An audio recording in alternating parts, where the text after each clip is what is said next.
Let's talk about brutal Space Marine mounted assault, so grab a bike or Thunderwolf and let's talk about the Space Marine Stormlance Task Force.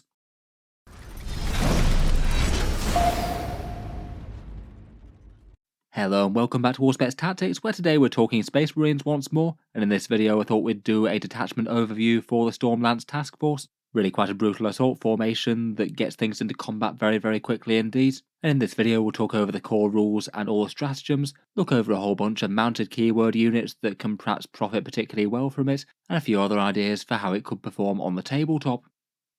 The Stormlance Task Force is basically the White Scars vaguely themed detachment for Codex Space Marines, a lightning assault formation mainly focused around mounted units, bikes and speeders, perhaps harking back to the days of earlier Codex Space Marines where you could do things like take bikes as troop choices, and Games Workshop trying to reimagine this for a new era. A lot of the theming is definitely fitting around the White Scars, and the boost of the formation generally help melee armies get into combat quite a lot easier, and a bunch of the better upgrades and options key off the mounted keyword, basically Outriders, Invader ATVs, and the Chaplain on Bike from the core codex, not very many models at all, though Dark Angels have Raven Wing, Space Wolves have Thunderwolves, and Deathwatch have some bikers as well. Most initial reactions to this one has been that it's probably one of the weaker detachments overall. A bunch of the advantages really are quite nice, but are perhaps just applying to a unit pool that's a bit too limited if you're just playing out of the core codex, though perhaps if you've got some options for some slightly fancier mounted units like the Dark Angels or particularly the Space Wolf Thunderwolves, then it could be a pretty credible way to go. I do feel though that it's maybe a little bit of a shame that the Outriders aren't a bit more of a general purpose unit, which I think could have made the formation do a bit better, or there were a few more buffs that would have worked for things that weren't just mounted, and make it a bit more attractive for other things like Blade Guard or Jump Infantry, or various other Space Marine assault stuff. At first impressions though, I'd guess it's probably not going to be the one that's going to stomp tournaments for the Marines, though I guess we'll have to wait and see what people come up with. Jumping into the rules, and the Stormlance Task Force's main rule is Lightning Assault. This one applies to all units and definitely harks back to previous versions of White Scars. It allows you to advance and charge, and if you are in combat already, it allows you to fall back and charge. It does mean that this formation is going to be very focused on close combat units, as that doesn't help out ranged armies whatsoever. So in general it's probably best to go at least fairly heavy on melee units, otherwise you might well have just been better off with one of the other formations. For the two parts of the rule, the advance and charge is the better one I think. It's really quite nice for anywhere between an extra 1 and 6 inches move each turn. It means that on average between that and your charge threat range you're usually going around about 10 or 11 inches plus your movement. So even quite slow things on the board could get charged off a really long way away and perhaps be able to jump from one piece of cover to another piece of cover with safety. In particular it's quite nice for the Outriders as they auto advance 6 inches. Though it is really quite good for slower units as well as fast ones, as arguably giving slower units a lot of speed can sometimes make them a bit more well-rounded rather than just doubling down. I feel like it might be a detachment that's really competing against the Gladius quite a lot though, given that that one does allow you some fairly easy access to advance and charge anyway. You'll have it for the single most important turn for your whole army with the Assault Doctrine, and then it's on tap with a 1 CP stratagem beyond that. Otherwise, the fallback and charge I think is okay, but it's just a lot more situational. It just depends on neither a unit having died in combat, nor the enemy deciding to fall back themselves, and it also not being a good idea to remain in combat to avoid things like enemy overwatch. Occasionally though, when it matters, it could be really big, getting away from a unit that might have killed you in combat anyway, and charging something else that was weak and you could kill. It definitely makes an assault army a bit harder to manage for the enemy, as they know that they can't lock anything up in combat. You could also just fall back to charge in again and make sure you're fighting first. In some situations that could definitely make sense to ensure that you're getting the first strike.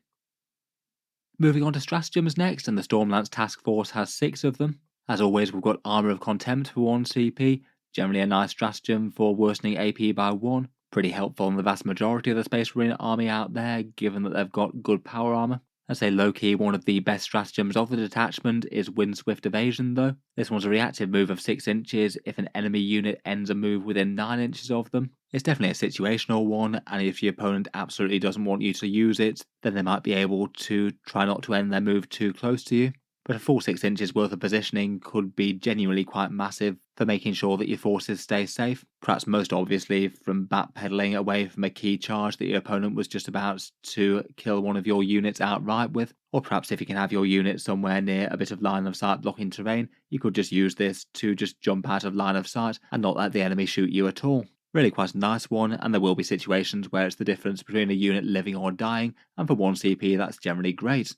For 1 CP, there's one called Ride Fast, Ride Hard, and this one's a battle tactic. Again, I'd say that this one's one of the strongest ones. It can only target either mounted or fly vehicle units in the enemy shooting phase, but the unit that you've used it on gets both -1 to hit and -1 to wound, which is just an enormous durability boost. And for the most part, against most normal damage, that's going to be way better than Armour of Contempt. Even against a foe that was hitting and wounding you really quite well, say they were hitting on a 3+ and wounding on a 3+, that equates to an average 78% durability boost compared with what you would have had normally. And it gets even better than that if your opponent was hitting or wounding on a 4+ or worse. This one's genuinely really quite nice. Feels like it would be absolutely standout good on Space Wolf Thunderwolves that already have quite good durability to start with, but it could be nice on things like Storm Speeders in a pinch, or even something like a Storm Raven gunship.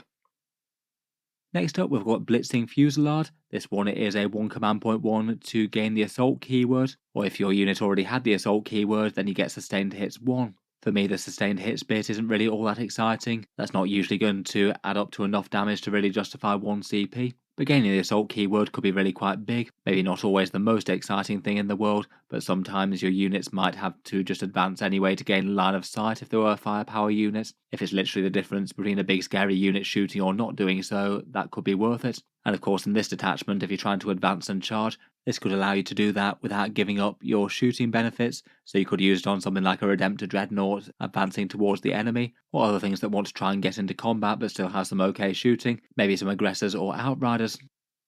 Next up, for a pricey 2 CP, there's Full Throttle. This one allows a mounted unit to automatically advance 9 inches, or any non-walker vehicle unit gets to automatically advance 6. I guess it does add some serious reliability, and protects you against rolling low there. In general though, it's not going to be the biggest absolute increase in advance range most of the time. If you're looking at Outriders, that's only going from 6 inches to 9, or for the non-walker vehicles, that's usually 3.5 to 6, which does seem really quite a small increase in distance for a full 2 CP. With so many other good things on offer, I feel like this one's going to feel a bit painful, and you can't even get it free to be a battle tactic for anything either. But basically, if this is the difference between making an absolutely game-changing charge or not doing so, it could well still be worth the 2 CP. And I feel like perhaps it could be particularly nice on units like Thunderwolves, as they don't get the automatic 6 inches locked in, so going from the average d6 roll of 3.5 all the way up to 9 is really quite serious. It could genuinely allow them a lot more choice of what they get into. For the non-mounted vehicle units, I feel like it's generally going to be a bad idea though. Even if you had that 2 CP to spend, then you could just spend one of them re-rolling the advanced roll if you needed to,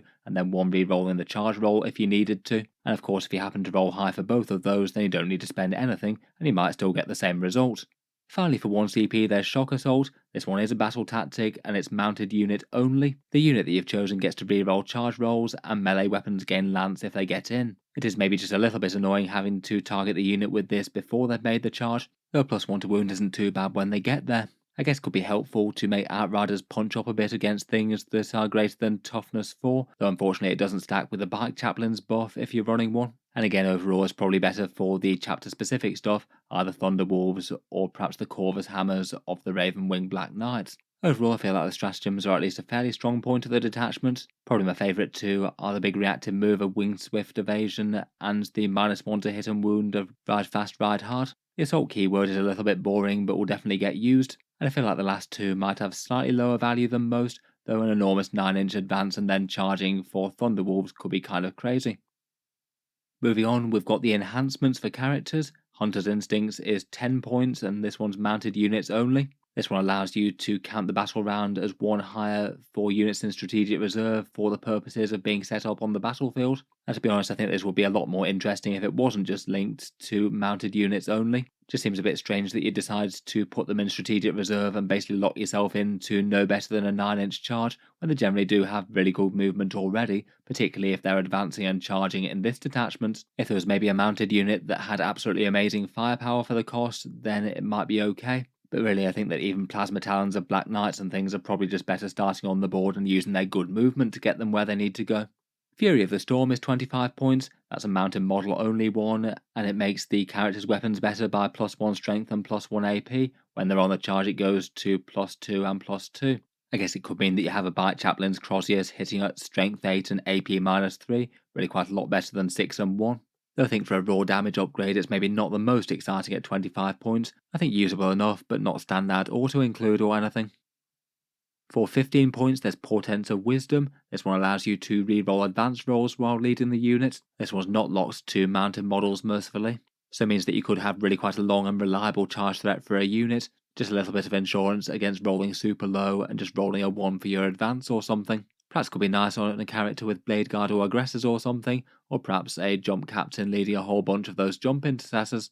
Finally, for 20 points, there's Fainting Withdrawal. This one allows you to fall back and shoot while you're leading a unit. At 20 points, I'd say this is okay, but I feel like it's the sort of ability that's kind of handy situationally, but not really something that you can rely on actually being useful when you're in any one situation. I guess maybe if you've got a very scary firepower unit, it could be alright, or maybe something that's kind of mixed role like Terminators or Aggressors maybe. Having the impunity to fall back, shoot something, and then charge something else could make them kind of terrifying if anything was left of them at all after the opponent has tried their best to lay them low and failed.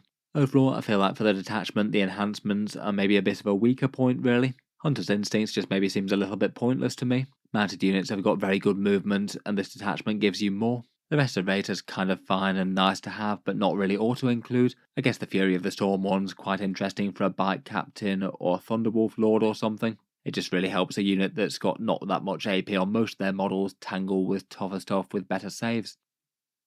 Getting into units that could work quite well with the detachment, I thought it could be worth just doing a quick spin through the mounted units, both in the core codex and also in the divergent chapters. And from the core codex at least, Outriders do seem to be basically the units that this detachment is trying to build around. They're mounted units, maybe slightly more melee than they have range, plus they also get the automatic 6-inch advance, so they can just move 18 inches and still charge up base here. Unfortunately though, I feel like Outriders are just a little bit overcosted, and even if they were quite cheap, there'd still be a unit that isn't really going to be dealing with the mainline threats in the enemy army. Having nothing but strength 4 and AP -1 attacks just isn't going to get them very far, and even adding in something like a multi-melter with the Invader ATV I don't think does enough to round them out. They are fairly fast and tanky and should make a mess of most light infantry with a whole bunch of strength 4 and AP -1 damage. I guess at least in this detachment they should be making charges on things that otherwise they wouldn't normally be able to catch, and a chaplain could help round out their damage a little bit against things in combat. If you're not running Space Wolves or Dark Angels and you are using this formation, then it is basically going to be Outriders you're going to need at least some of. Though I can't help but think to get them in a slightly better place they could really use either some special weapons or a Power Fist or something, or to be a little bit cheaper in points if not.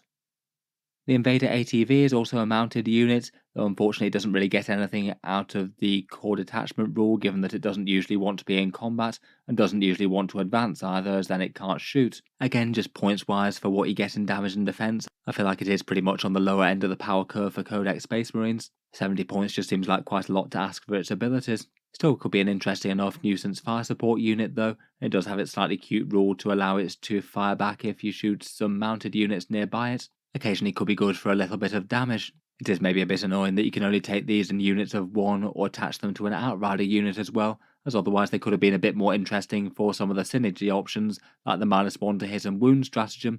It just feels a little bit overkill on a 70-point model though. Finally, for mounted units in the core codex, there's the Chaplain on Bike, 75 points and can only lead the Outrider squad, though can join the Command Squad and the Black Knights for the Dark Angels and the Death Watch Bikers. He gives the unit a +1 to wound litany in combat, which unfortunately does overlap a bit with the Lance Stratagems buff, and helps out their shooting a little bit with devastating wounds against one unit in 12 inches, though I'd still say it's not really enough to make the twin bolt guns of the Outriders actually particularly efficient shooting. He definitely helps out the unit a fair bit with damage though, and he can be a good choice to bear some of those mounted enhancements if you wanted him. As we said, Strength 8, AP 3 and Damage 2 combats definitely rounds out the Outriders a bit, means they'll be far more of a threat to medium infantry. Unfortunately for core codex stuff, that is it for biker units at the moment. I feel like in 9th edition it might have been a bit more interesting with so many other options. Standard bike squads for power fist and special weapons, attack bikes with their better focus on damage as opposed to defense. Scout bikes have been interesting in various incarnations, and could have easily got first turn charges with this detachment I suppose, and a captured on bike will be really quite nice to allow stratagems for free, plus also maybe giving it a little bit more raw hitting power than the chaplain. I feel with these options going away though, it's kind of hard to make the entire biker army archetype work as well. Looking outside the core codex though, I would say that things are a little bit more positive. For 110 points, the Black Knights are a bit more expensive than the Outriders, but at least have a far better general purpose threatening damage profile. Mid-strength damage to plasma talons means that they should be a threat to a lot more things on the board than just light infantry, and their Corvus hammers can be fairly threatening on the charge as well, and also come with anti-vehicle and anti-monster, which is handy. Definitely a fair bit more fragile for the cost, despite their 5+ Jink invulnerable save. But overall, I feel like just being a more all-round dangerous unit probably does them a little bit better than the Outriders overall. Otherwise, for even more of a point premium, there's the Raven Wing Command Squad. They're 130 points for 3 of them, so really are quite an expensive unit. Mostly quite similar to the Black Knights, but you get a seriously punchy Raven Wing champion with damage to melee, better objective control, and the chance to resurrect slain models as well. Again, I feel like these guys are kind of interesting for just an all-in biker squad that could go alongside Samael or a chaplain on bike. Speaking of which, for the Dark Angels, Samael's 130 points. Definitely a whole load more expensive than the chaplain on bike and can't take any unique enhancements, though he's got good combat with sustained hits that can really make a mess of Space Marines, a plasma cannon for a bit of shooting, and allows the unit to advance and shoot as well, though there is a bit of an overlap by allowing them to advance and charge, which you'd have from the detachment anyway. I feel like him backed up by a command squad could be seriously quite scary in melee if backed up by that lance melee stratagem, or potentially threaten some seriously long charges if you could spare 2 CP for the enormous 9-inch advance. For the Space Wolves, and perhaps even better for the detachment, I'd say, are the Thunder Wolves. These guys are just all around an efficient unit in the first place, 90 points for 3 of them, or 180 for 6, and they come with a very tough stat line with toughness 6, 4 wounds, and a 4+ invulnerable save from their storm shields. Just solidly more durability than the Outriders while costing less, and also hitting far harder in melee as well with a big 7 attacks per rider, strength 5, AP 1 and damage 1, and perhaps most importantly going up to damage 2 when they charge in. With all that profile being put together, it just feels like they were made for this detachment a lot better than the Outriders were.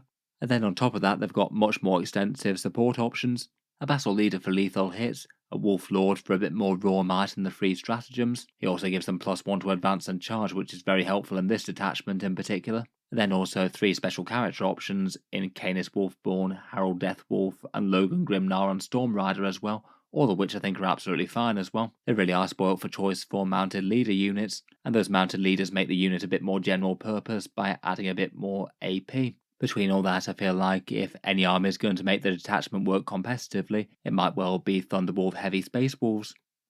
Finally, the Deathwatch also do have a bike unit as well, the Veteran Bike Squad. These ones are pretty much the last holdout of standard firstborn bikers, and I suppose there's a pretty reasonable chance that these go away when the next Deathwatch Codex comes out. Until then though, they remain really quite good value, 80 points for 3 or 160 for 6. Characters can join them as if they were an Outrider squad, and they're basically just bikers with 3 wounds, but much better melee than the Outriders get. The long vigil melee weapons get them 3 attacks at strength 5, AP 2 and damage 1, and the sergeant gets 4 of them. Given that they cost 15 points less, I feel like that's enough to compensate for having a few less wounds. I feel like these guys are interesting enough that if you were just plain Codex Space Marines without any special characters of other chapters, you could just proxy some Outriders as these maybe.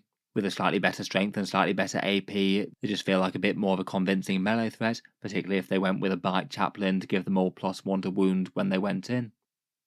Otherwise, beyond mounted units, fly vehicles seem just kind of interesting for that one stratagem. Out of Codex Space Marines, that's the Storm Speeders, the Space Marine Flyers, and then chapter specific stuff, the various horror tanks like the Gladiators and Impulsors don't get fly.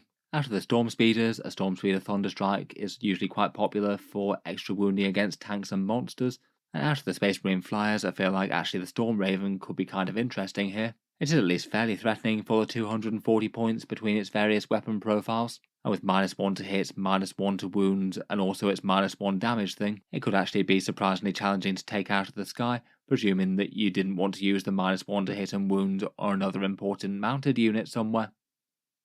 Otherwise, for the rest of an army, basically anything else melee might have a little bit more value here than elsewhere.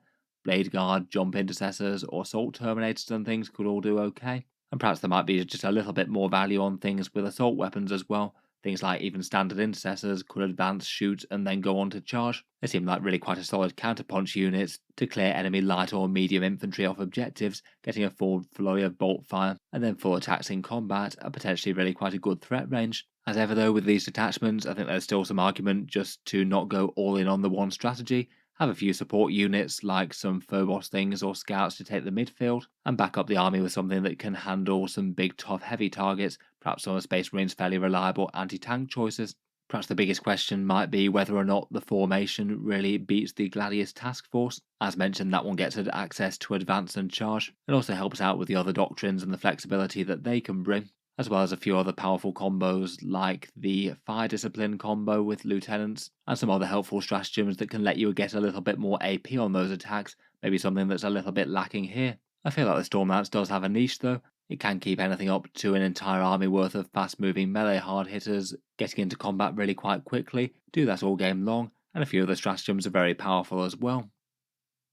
Finally, here's just one idea for a rough army list featuring the detachment, and for this one I thought I'd go for Thunderwolves of the Space Wolves, just for a rough idea as to how some fast-moving and hard-hitting wolf cavalry could achieve things. For the core of the list, there's 2 big units of Thunderwolves with storm shields and 1 unit of 3. The 2 big units are fairly maximally supported, each of them gets a Wolfguard battle leader for the lethal hit, one of them gets a Wolf Lord with a Thunderhammer who takes Fury of the Storm for Strength 10 and AP 4 attacks, and the other one is joined by the cheap and effective Harold Deathwolf. Otherwise, for objective and secondary support, there's a unit of Jump Intercessors, 5 Infiltrators that could lock down a home field objective and deny some deep strike there, and a unit of Scouts to start in the midfield. And then for the rest of the list, I've gone at least fairly dread heavy.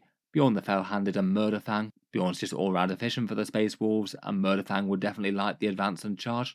And then the all-around powerhouse that's the Redemptor Dreadnought, potentially could use the advanced shoot and charge stratagem if desired. A Ballistus Dreadnought and a Gladiator Lancer for a bit of heavy lifting against tanks, and they can have some targets spotted for them by a Storm Speeder Thunderstrike for a +1 to wound. That could potentially get the -1 to hit and wound stratagem on it if you weren't using it on Thunderwolves for a turn. Overall should hopefully have enough raw destructiveness and could potentially be making some charges very early in the game, particularly if you went second and maybe splashed out a big 2 CP on making one of the Thunderwolf units advance 9 inches. Definitely not impossible that you could be making charges going all the way from one deployment zone to the next with a good roll. In any case, let me know what you think of the detachment and what sort of list you'd be tempted to build around it. Look forward to hearing all your thoughts down in the comments below as per normal. Feel free to subscribe to Auspex Tactics if you'd like to see more like this, and at this point I have made videos for most of the other Space Marine detachments. I'll leave those links down in the video description. Finally, if you have been enjoying all the videos on the channel, I would just like to mention that Auspex Tactics does have a Patreon page as well, and you can find that linked down in the video description below as well. The channel's backers on Patreon are what allow me to keep on making videos quite this regularly, and if you are enjoying quite a lot, any support is enormously appreciated. Channel patrons do get a few advantages, seeing certain videos early, regular votes to see what sort of things come next on the channel, and automatic entry into the regular prize giveaway with a chance to win some big model kits each month. If any of that sounds good to you, or you'd just like to help support, the link is down in the video description. In any case, an absolutely massive thank you for listening, and I'll hope to see you guys next time.